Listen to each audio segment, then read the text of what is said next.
Madness is not always the sudden scream of an unraveling mind. Sometimes it is a quiet whisper, one we almost don't hear.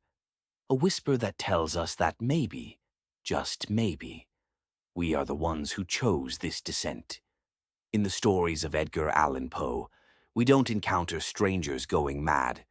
We meet ourselves, reflected back in fractured mirrors of guilt, fear, and the harrowing cost of lies we tell ourselves. Poe's characters didn't simply fall into madness. No, they were led there, step by agonizing step, by choices they didn't even realize they were making. Today we ask, is madness a choice? And if it is, what happens when the darkness we fear is not in the world around us, but within us? Take the narrator of the Telltale Heart, who insists, almost desperately, that he is not mad. He explains with such cold precision how he murdered the old man, not out of rage, but because of his eye, that vulture-like eye that drove him to insanity. But the truth is, it wasn't the eye that drove him. It was the guilt beneath it. He does not hear the old man's heartbeat, but the throbbing of his own soul, growing louder, relentless, a constant reminder of his crime. He wanted control, to rid himself of the eye, to rid himself of the disturbing presence that tormented him.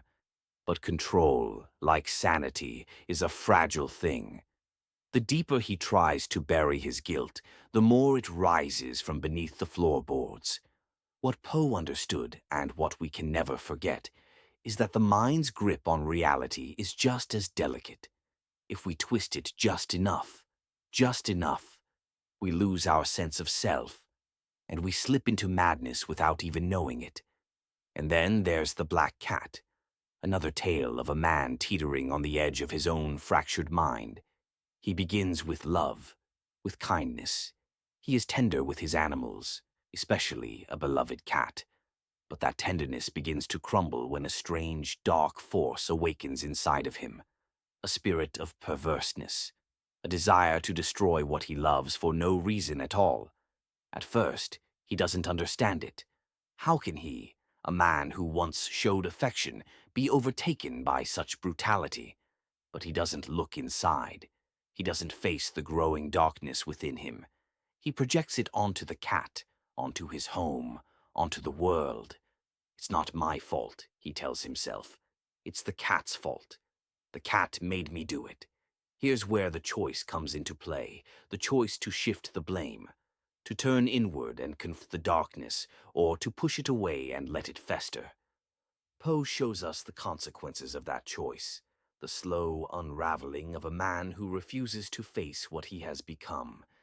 As he murders the cat, he builds his own prison, and in the hollowed-out walls of his self-deception, he hears the final echo of his own guilt, louder than ever.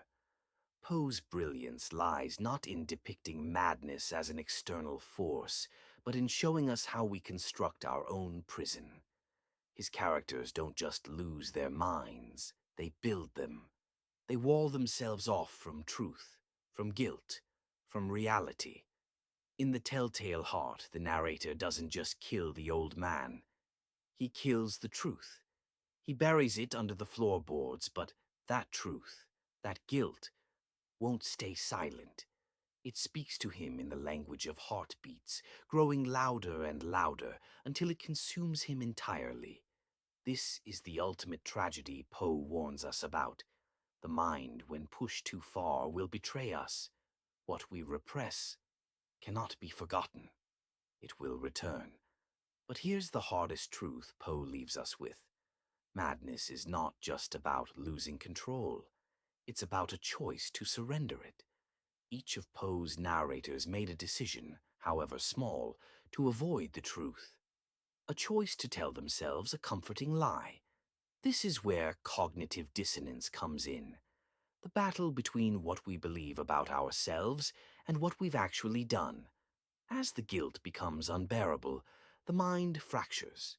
The mind says, if I am good, then the world must be bad. If I am sane, then the world must be mad. And the more we force that divide, the more madness feels like the only logical choice left. It's a bitter irony. The very act of trying to escape from the truth brings us closer to the madness we feared. In the end, the question remains, is madness a choice? Poe answers, not with a clear yes or no, but with a warning. Madness is not a stranger. It is a part of us, woven into our fears, our lies, and our desires.